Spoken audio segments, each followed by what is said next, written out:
नमस्कार मित्रांनो, लक्ष्मीच्या पावलांनी या मालिकेच्या आजच्या ट्विस्ट एपिसोडमध्ये आपण बघणार आहोत की पुढील काही भागांमध्ये एक जबरदस्त वळण आपल्याला बघायला मिळणार आहे. घरात आनंदाचं वातावरण आहे आणि म्हणजे आपला एक मागचा ट्विस्ट एपिसोड होता ज्यामध्ये मी बोलली होती की कला प्रेग्नेंट असल्याची न्यूज घरामध्ये तिने सगळ्यांना सांगितली आहे. म्हणजे हे असं म्हणजे पुढील भागातला हा ट्विस्ट आपल्याला बघायला मिळणार आहे की त्यापूर्वी मी जे एपिसोड्स बनवले त्यामध्ये मी मेन्शन केलेलं आहे ते त्याबद्दल मी एक वेगळा भागसुद्धा बनवला आहे. सो चॅनल चेक करताना तो भागसुद्धा नक्की बघा. तेव्हा आता कला प्रेग्नेंट असते ही बातमी तिने घरात जेव्हा सगळ्यांना सांगितलेली असते तेव्हा घरात सगळे खूप खुश असतात. इतके आनंदी असतात की त्यांच्या आनंदाला म्हणजे थारच नसतो, इतके आनंदी असतात. तेव्हा आता होतं असं की कदा घराच्या पोटात बाळ आहे, सगळे खूप हॅपी आहे. पण हा आनंद जास्त काळ टिकतो का की पुन्हा एकदा सरोज आणि रोहिणी आणि अनामिका यांच्या कट कारस्थानामुळे, सरोजचं तर कारस्थानच एवढं, बट मग ठीक आहे सरोज तर काट खाते असं म्हणजे सरोज कलावर काट खायला लागलेली असते. पण असं नैना, रोहिणी आणि अनामिका असं म्हणता येईल आपल्याला. सरोज ऍक्च्युली काट खाते, ती कारस्थान नाही करत. सो रोहिणी, अनामिका आणि नैना यांच्या कट कारस्थानामुळे आता घरात मोठं वादळ उठेल का? तेव्हा आता हे जाणून घेण्यासाठी व्हिडिओला शेवटपर्यंत तुम्हाला नक्की बघावं लागेल. चला तर मग सुरू करूया आजचा खास ट्विस्ट. आणि हो, त्याही पूर्वी चॅनलला सबस्क्राईब करायला विसरू नका आणि व्हिडिओ आवडल्यास व्हिडिओला लाईक सुद्धा करायचं आहे. चला तर मग वळूया आपण आपल्या आजच्या आजच्या ट्विस्टकडे. तर मित्रांनो, झालेलं असं आहे की कराने सगळ्यांना ही गुड न्यूज सांगितलेली असते. घरात सगळे खूप खुश असतात की वा वा वा. कोणी म्हणतं मी आजोबा होणार आहे, कोणी म्हणतं मी बाबा होणार आहे, कोणी म्हणतं काका, कोणी म्हणतं मावशी, मामी. खूप खूप आनंद झालेला असतो. म्हणजे चांदेकर कुटुंबीय अगदी आनंदात झुलत असतात. कारण एकाएकी त्यांच्यावरचं संकट गेलेलं असतं. त्यातल्या त्यात अद्वैतला गुड न्यूज मिळालेली असते एवढी मोठी. सो आता त्यावरून सगळे खूप खुश असतात. म्हणजे आता या आनंदात कुठलीही कमी नसते. सगळे कलाचे लाड पुरवत असतात. तिचे म्हणजे तिला काय हवं नको ते बघत असतात. तिला म्हणजे म्हणजे कुठल्याही गोष्टीची थोडक्यात तिला कमी भासू देत नसतात. एवढं प्रेम तिला, एवढी माया तिला सगळेजण देत असतात. कुठलीच कसर नसते त्यामध्ये. सो आता होतं असं की म्हणजे या सगळ्या आनंदामध्ये आता संगीता सुद्धा सामील झालेली असते. कारण ती पण तर राजी होणार असते. तिला खूप आनंद झालेला असतो. सो ती, दिनकर ते सुद्धा कधी कधी आता अधूनमधून कलाला भेटायला येत जातात. पण आता या आनंदात उठते एक संशयाची चाहूल. म्हणजे थोडक्यात घरात सगळे एकत्र कलासाठी गर्भसंस्कार समारंभ करण्याची तयारी करत असतात आणि त्याच तयारीत सगळे लागलेले असतात. अद्वैत, कला आणि संपूर्ण कुटुंब अगदी आनंदात असतं. जसं मी सांगितलं तुम्हाला, अगदी आनंदात झुलत असतं. कसं असतं ना मित्रांनो की सडनली तर नाही होत या गोष्टी, बट एक विवाहित जोडपं आहे जे की एक उत्तम सून, ज्यातली एक उत्तम सून आहे, एक उत्तम मुलगा आहे. सो असं जोडप्याकडून जेव्हा अशी काही आनंदाची बातमी कळते तेव्हा घर आणखीनच खुश होऊन जातं. आणि अशा बातम्या कळल्यानंतर सगळ्या अगदी लहान होऊन जातात. म्हणजे घरातले कितीही मोठे असू देत, या बाबतीत ही न्यूज कळतात सगळे अगदी लहान होऊन जातात. त्यांना असं वाटतं की बापरे, कधी बाळा येतोय आणि कधी आपण त्याच्यासोबत गप्पा गोष्टी करतोय. गप्पा गोष्टी इन द सेन्स कधी आपण त्याला खेळवतोय, कधी आपण छानपैकी त्याच्यासोबत आपला वेळ घालवतोय. या बाबतीत सगळे लहान होऊन गेलेले असतात आणि तसंच सगळे करत असतात की म्हणजे सगळ्यांमध्ये असं कॉम्पिटिशन लागलेली असते की करायचे लाड मी पुरवणार. म्हणजे थोडक्यात म्हणायला गेलं तर सरोज सुद्धा या बाबतीत लहान मुलांसारखं करते. पण कुठे कुठे ती कलावर अजून पण काट खात असते कारण तिला रोहिणी भडकवत असते म्हणून. आणि आता सरोजच्या चेहऱ्यावर मात्र थोडीफार नाराजी असते. कारण मी त्या सांगितलं रोहिणीने तिला भडकवलेलं असल्यामुळे. रोहिणी आता इकडे सरोजच्या कानात कुजबुजत असते की कला कितीही देवपणाचं नाटक करू देत, पण हे बाळ घरात आलं की वारस हिच्याकडे वळेल आणि आपलं स्थान कमी होईल. काय वाटतं तुला सरोज बहिणी? त्यात सरोज म्हणते म्हणजे वारस वळला म्हणजे आता काय तुला नवीन बेबी प्लॅन करायचा आहे का? तेव्हा आता इतक्यात रोहिणी म्हणते अगं बहिणी तसं नाही म्हणत आहे मी, पण तुला कळतंय का घरातलं सगळं अटेन्शन ही कला घेऊन जाते. आता तुझ्या मताचा आदर सुद्धा कमी होईल घरामध्ये उद्या उठून. हे मात्र काही मला पटत नाही. म्हणजे तू आता एवढी मुद्देसूद बाई आहेस, एवढे वर्ष तू घर एवढं परफेक्टरित्या सांभाळलंयस, पण आता सगळे बघितलंस का कलाला कसं विचारपूस करून सगळं सांगत असतं. म्हणजे कलाला विचारतात, तुझ्या आधी कलाला विचारतात, कलाला प्रायोरिटाईज करतात. तितक्यात आता सरोज म्हणते की कलाच्या पोटात अद्वैतचं बाळ आहे, ऑब्व्हियसली तिच्यामुळे मी आजी होणार आहे. आपण सगळ्यांना तिने आनंद दिलेला आहे आणि अगं तू पण तर आत्या आजी होणारच आहेस की, मग तुला आनंद का नाही होते या गोष्टीचा? सारखे माझे कान भरू नकोस.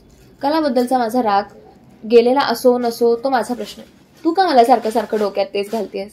तितक्यात आता नैना लगेच एक खेळी करते इन द सेन्स की नैना लगेच आता इकडून बोलू लागते, अहो सरोज मॅडम बरोबर बोलताय मॉम इन लॉ, आणि तुम्हाला तर माहितीच आहे डॉक्टर रिपोर्टमध्ये बदल करणं इतकं कठीण नाही, एकदा संशय निर्माण झाला की बाकी कामं आपोआप होतील. तेव्हा आता सरोज म्हणते, तुला कळतंय का तू काय बोलतेस नैना, ते हे बघ मला प्रॉब्लेम कलाचा आहे, तिच्या बाळाचा नाही. असं आज बोललीस, पुन्हा असं काही बोलायची गरज नाहीये. तुला म्हणायचं काय आहे की कला खोट्या प्रेग्नन्सीचं नाटक करते असं, आणि तसं करून तिला काय मिळेल. म्हणजे ठीक आहे तिला सगळं अटेन्शन भेटते, डेफिनेटली ही गोष्ट चुकीची आहे, पण अगं याचा अर्थ असा नाही होत की तू तिच्यावर असं काही आरोप करू शकतेस म्हणून. तिने आपल्या सगळ्यांना दिलेला आनंद अगदी खरा आहे, म्हणजे सरोजला मान्यच करायचं नसतं असं. ते तितक्यात आता नैना आणि रोहिणी बाजूला येतात आणि म्हणतात की ह्या सरोज मॅडम ना कधी काय पलटतील सांगता येत नाही. नैना म्हणतात असं रोहिणीला. तेव्हा रोहिणी म्हणते, नाहीतर काय, अगं आधी किती म्हणजे आधी पूर्णपणे ते आपल्या कारस्थानमध्ये सहभागी व्हायला रेडी असायची, पण आता अचानक काय झालेलं आहे तिचं तिलाच माहिती. काहीच गरज नव्हती तिला हे सगळं करायची, एवढं बोलायची वगैरे. म्हणजे मला तर कधी कधी संशयच होती, आपल्याकडे असं बोलते आणि मध्येच तिच्या सुनेचे लाड करायला लागून जाते. तेव्हा नैना म्हणते, मी या घरात कोणावरच विश्वास ठेवू नका मॉमीला, मला तर विश्वासच नाही राहिलेला जेव्हापासून राहुलला काढून दिलेलं या घराच्या बाहेर.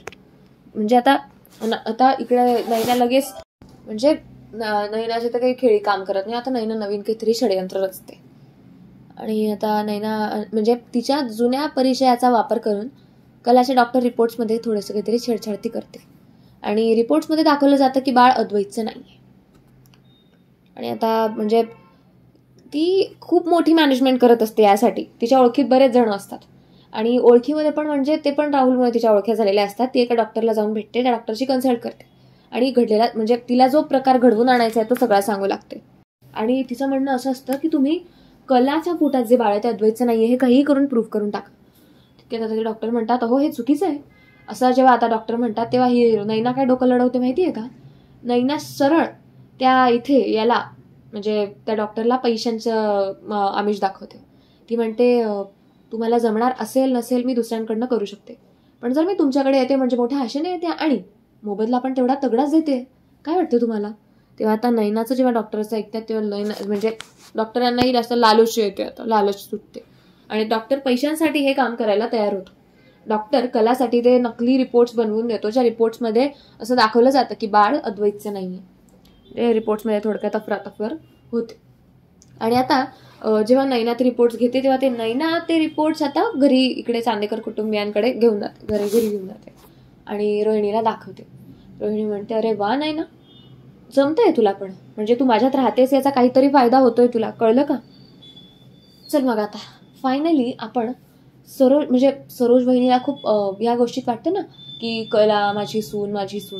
चल आपण आता सरोज वहिनीला दाखवू की बघ तुझी सून किती नालायक येते, म्हणजे किती चुकीचे कामं करते ते, आणि मुळात हे बाळ अद्वैतचं नाहीच आहे असं जर कळलं, असं जर क्लिअर झालं तर तुला कळतंय का की पुढच्या गोष्टी किती सोयीस्कर आणि छान होणार आहे. ते कलाला ह्या सगळ्या घरामध्ये सगळे ओरडतील, तिच्यावर चिडतील, तिला घराबाहेर काढतील.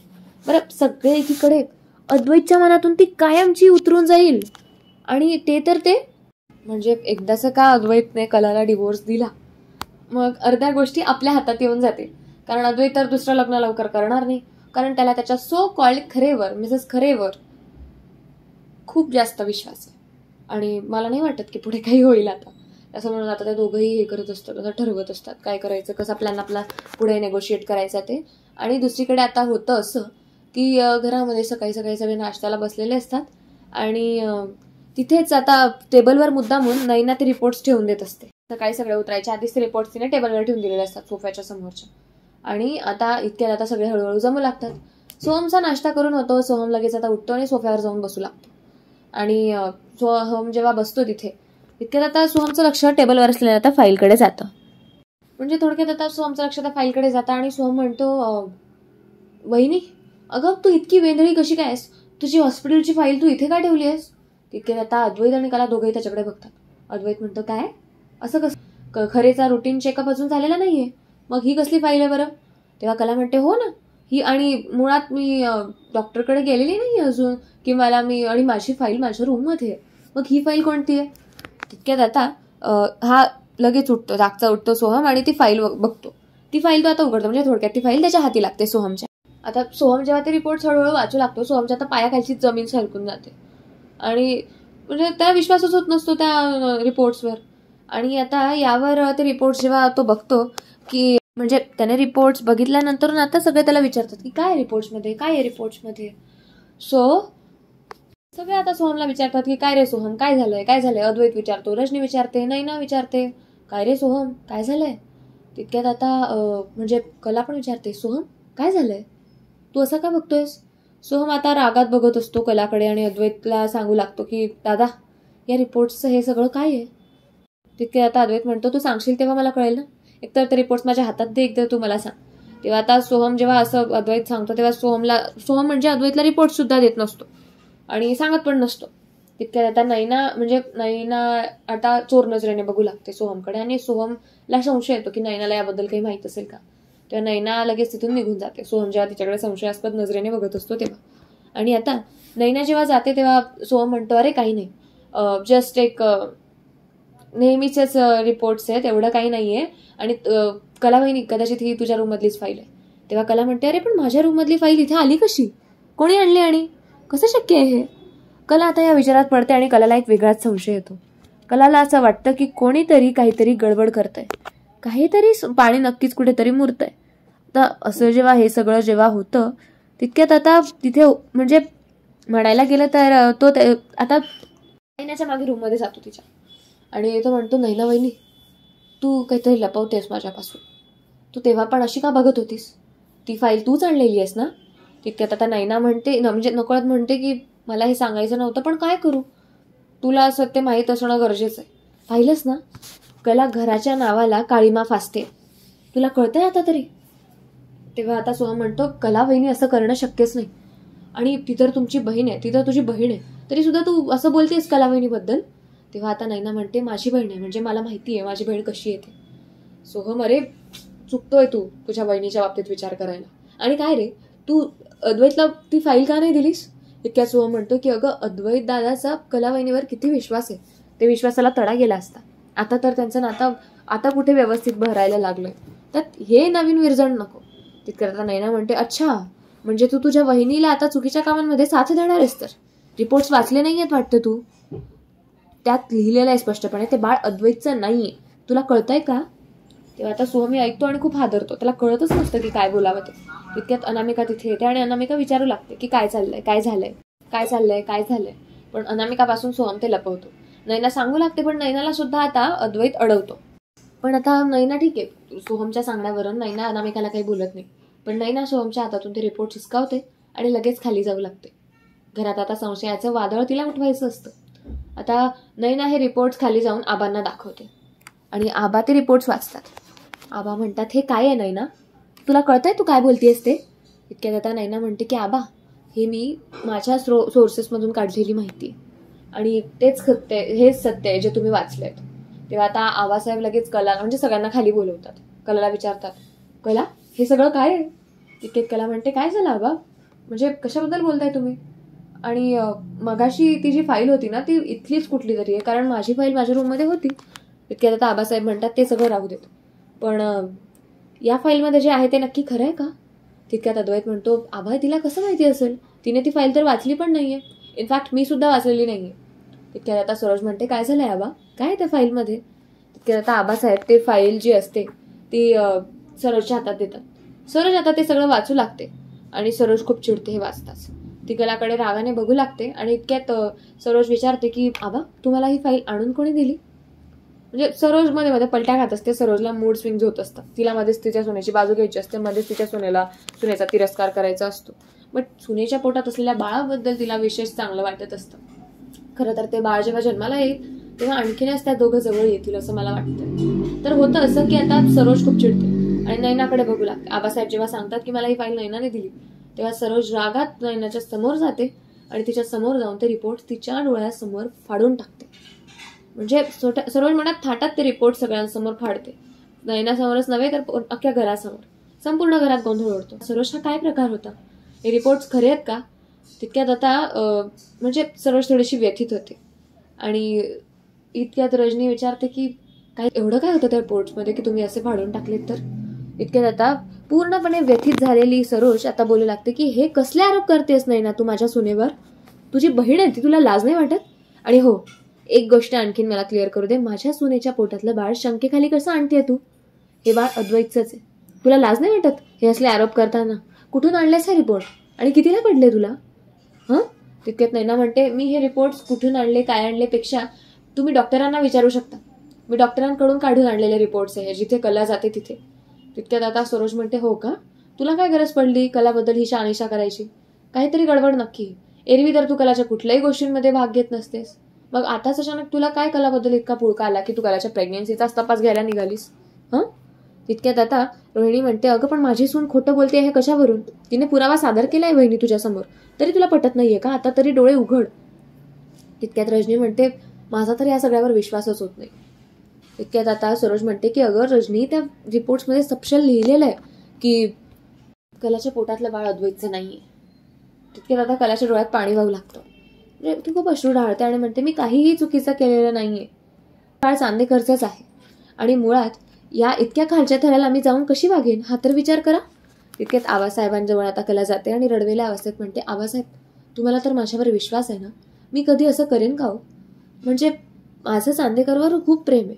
आमच्या प्रेमातून झालेल्या संबंधातून हे सगळं झालेलं आहे आणि हो, ही आमच्या प्रेमाचीच निशाणी. मी असं का करेन? इतक्यात आता अद्वैत सुद्धा बोलू लागतो की खरे तू रडू नकोस, तुझी अवस्था सांभाळ.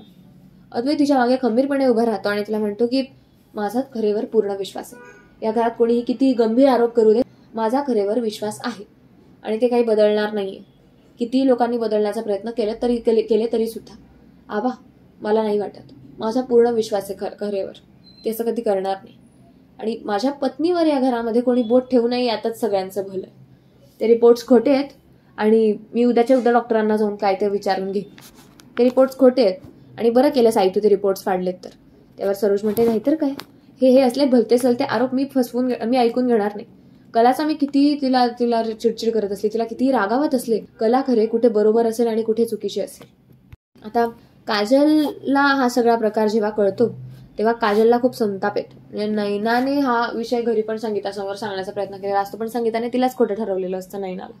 आणि काजल जेव्हा ते रिपोर्ट्स वाचते, फोटो टाकलेले असतात संगीताला, ते रिपोर्ट्स जेव्हा काजल वाचते तेव्हा तिला सतत शंका असते की हे रिपोर्ट्स बनावटी आहेत. ती रात्री म्हणजे ती आता रात्री इकडे चांदेकरांच्या घरात जायचं ठरवते आणि म्हणजे बघते ती की जायचं का की नाही वगैरे वगैरे असं.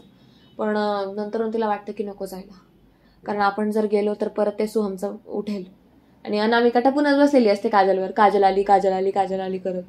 सो आता तो विषय ही ड्रॉप करते. कोण?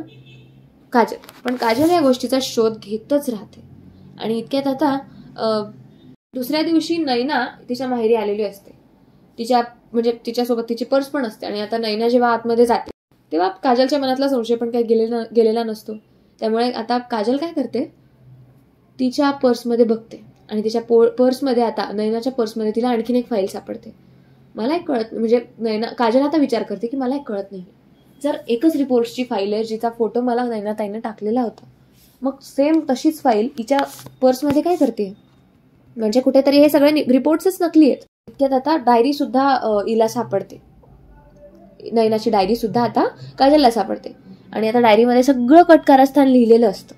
आता काजल धावतच लगेच बाजूला येते आणि या सगळ्या गोष्टींचा फोटो काढते. फोटो काढून लगेच त्या नैनाच्या पर्समध्ये या वस्तू तशाच टाकते आणि लगेच अद्वैत आणि कलाला कॉल करते. ती त्या दोघांना बाहेर भेटायला बोलवते आणि त्या दोघांसमोर आता पुरावे हजर करते. कला आता भावूक होऊन म्हणते, काजू गुंड्या, तुझ्यासारखी बहीण मिळाली ना म्हणून मी आज इथे उभे राहू शकते. अगं सरळ माझ्या चारित्र्यावर बोट उचललं जातं या घरामध्ये. म्हणजे ठीक आहे, घरातल्या व्यक्तींनी माझ्यावर विश्वास ठेवलाय आणि मेन म्हणजे चांदेकरने माझ्यावर विश्वास ठेवलाय. कदाचित इथे या गोष्टीमुळे मी खचले नाहीये आणि त्यातल्या त्यात तू हे एवढं मोठं काम केलंस ना गुंड्या की मी तुझी कायम आभारी असणार आहे. तेव्हा काजल म्हणते, अगं ताई काय बोलतेस तू? ताईडे बस का मग आता, मी तुला इथून पुढे मदत नाही करणार.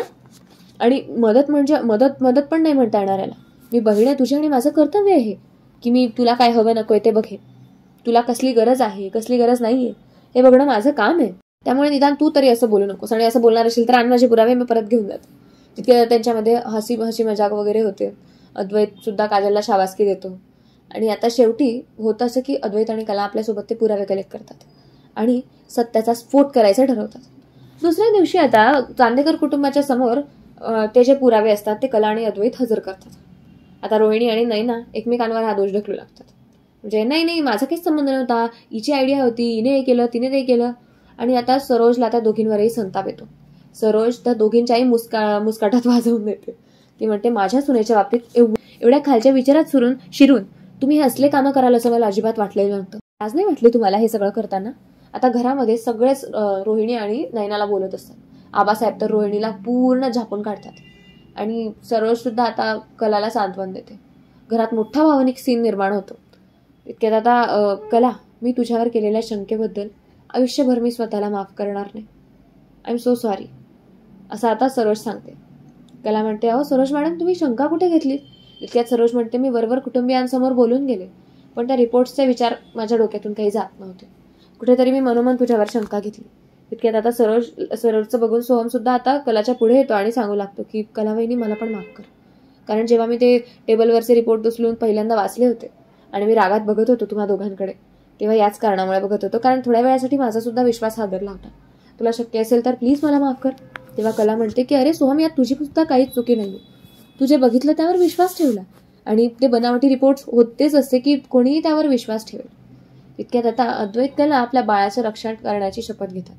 कारण आता त्यांना चाहूल लागते की नक्की काहीतरी गडबड आहे, या सगळ्यामागे नक्कीच काहीतरी मोठा प्लॅन होता यांचा, पण आपण वाचून गेलो. एकीकडे नैनाचा घरामध्ये खूप मोठा अपमान झालेला असतो आणि तिला ते सहन होत नसतं. सत्य बाहेर आलं तरी नैना सहज हार मानणारी नाहीये. ती मनाशी ठरवते की कला, अजून खेळ संपलेला नाहीये. हे बाळ तुझं आयुष्य उद्ध्वस्त करेल. बघ मी तुला कसा आनंद घेऊ देत नाही ते. तेव्हा आता थोडक्यात नैना आणखीन पुढे काहीतरी डाव खेळणार आहे, कारण तिला आता तिच्या अपमानाचा बदला घ्यायचा आहे. काय चाललंय हे सिरियलमध्ये काय माहिती. गणित त्यांचा म्हणजे मला असं वाटतं की म्हणजे तुमचं ओपिनियन काय आहे कमेंट्समध्ये नक्की सांगा. आपल्या घरामध्ये आपले आई बाबा आपल्याला सतत सांगत असतात, किंवा मी एक जस्ट एक्झाम्पल सांगते की माझ्याच बाबांचं बघा. माझे बाबा नेहमी सांगतात, माणसाने अपमानातून शिकायला हवं. जर तुम्हाला आयुष्यात प्रगती करायची असेल तर तुमचा अपमान होणं सुद्धा तेवढंच गरजेचं आहे. कारण अपमान झाल्यानंतरून माणूस पेटून उठतो काहीतरी करण्यासाठी. कुठल्या तरी गोष्टीची तो जिद्द बाळगू लागतो आणि त्याच गोष्टीमुळे एक चांगला नागरिक सुद्धा घडू शकतो. सो मला तरी असं म्हणजे त्या विचारांचं मी पूर्णतः समर्थन करते. सो मला असं वाटतं की यांना जर अपमान होतोय यांचा, तर त्यांनी त्या अपमानातून शिकायला पाहिजे की नाही बाबा, आपण असं केलं तर असं झालं, आपण हे करायला नको. पण शेवटी काय, कुत्र्याचं शेपूट ते पाईपात जरी घातलं तरी ते वाकडच राहणार आहे. आता पुढच्या भागात नक्कीच आपल्याला कळेल की नैनाचा पुढचा डाव काय असणार. तर मंडळी, बघितलं ना कलाच्या पोटातील बाळावरून घरात किती मोठं वादळ उठलं ते. पण अद्वैत आणि काजलच्या धाडसामुळे सत्य बाहेर आलं. तरीही नैना आणि रोहिणी हार मानणार नाहीयेत. आता प्रश्न असा आहे की पुढे हे बाळ खरंच कुटुंबाला एकत्र आणेल का, की अनामिकाच्या नव्या कारस्थानामुळे, नव्या कटामुळे आणखीन मोठं संकट येणार आहे. तेव्हा ते जाणून घेण्यासाठी पाहत राहा आपले डेली ट्विस्ट एपिसोड्स. एकही मिस नका करू. आणि हो, चॅनलला सबस्क्राईब करा, म्हणजे तुमचा एकही एपिसोड मिस होणार नाही. तुम्हाला आपल्या व्हिडिओजचे अपडेट्स येत राहतील. त्याचबरोबर व्हिडिओला लाईक करायला विसरू नका आणि नेहमीप्रमाणे आजचा व्हिडिओ कसा वाटला हे कमेंट्समध्ये नक्की सांगा. त्याचबरोबर आणि हो, आजच्या व्हिडिओमधला सगळ्यात जास्त कुठला पार्ट तुम्हाला आवडला हे कमेंट्समध्ये मेन्शन करायला विसरू नका. त्याचबरोबर आता वेळ झालेली आहे आपले viewers of the day announce करायची. त्यामध्ये आता आपले रेग्युलर व्ह्यूवर्स मी आता सांगते, त्याचबरोबर मला आवडणाऱ्या कमेंट्ससुद्धा मी अनाऊन्स करते. सो पहिली कमेंट ॲज युजल आनंद केसवानी सर. त्यांची खूप छान अशी कमेंट असते दरवेळेस. त्यांना सिरियलबद्दलचे मतं ते त्यांचे व्यक्त करत असतात. त्याचबरोबर ते नेहमी मला अप्रिशिएट करत असतात. त्यांना कदाचित माझा आवाज आवडतो. त्यानंतरून आहेत विजया काटे. विजया काटे म्हणतात की तुमचा आवाज माझ्या मुलीसारखा आहे. पैठणीच्या वेळी मी डोंबिवलीत राहत होते. ओके. नुकताच लाईक माझे मत चालू असायचे, परंतु नाव कधी आलेच नाही. तुमचा आवाज एक मिनिट. खूप छान कमेंट्स टाकलेले आहेत त्यांनी. आणि त्यांचं म्हणणं आहे की माझा आवाज त्यांच्या मुलीसारखा आहे. आणि त्या 2 वेळा नाव म्हणजे त्यांनी म्हणजे मी 2 वेळा त्यांचं नाव घेतलं होतं. सो त्यांना ते ऐकून खूप आनंद झाला. नाही, त्या खरंच खूप अप्रिशिएट करतायत मला Vijaya ma'am. Thank you so much. त्यानंतरून आहेत शैला कांबळे, मैथिली सावंत, लता रेडकर, संगीता पेशकर, शुभांगी बडेकर, राजेंद्र पडघण, प्रफुल्ल म्हेत्रे, वैभव कुष्टे, चंदा कदम, शालिनी जयगडे, त्यानंतर सुशीला मस्के, संध्या साळवे, मालिनी जाधव, विजया काटे यांची पुन्हा एकदा छानशी कमेंट आली आहे. आणि प्राजक्ता कांबळी, ज्योती पाटील, त्यानंतरून लक्ष्मीकांत कांबळे आहेत, त्याचनंतरून अजून आहेत शुभांगी बडेकर. ओके, सो तुमचा हे प्रेम बघून मला खरंच खूप छान वाटतंय. तुमचा हा असा प्रतिसाद कायम माझ्यासोबत असू दे आणि हो, सेम प्रेम आजच्याही व्हिडिओला द्या. चला तर मग भेटूया आपल्या पुढच्या व्हिडिओमध्ये लवकरच. आता वेळ झाली आहे थांबण्याची. तोपर्यंत धन्यवाद.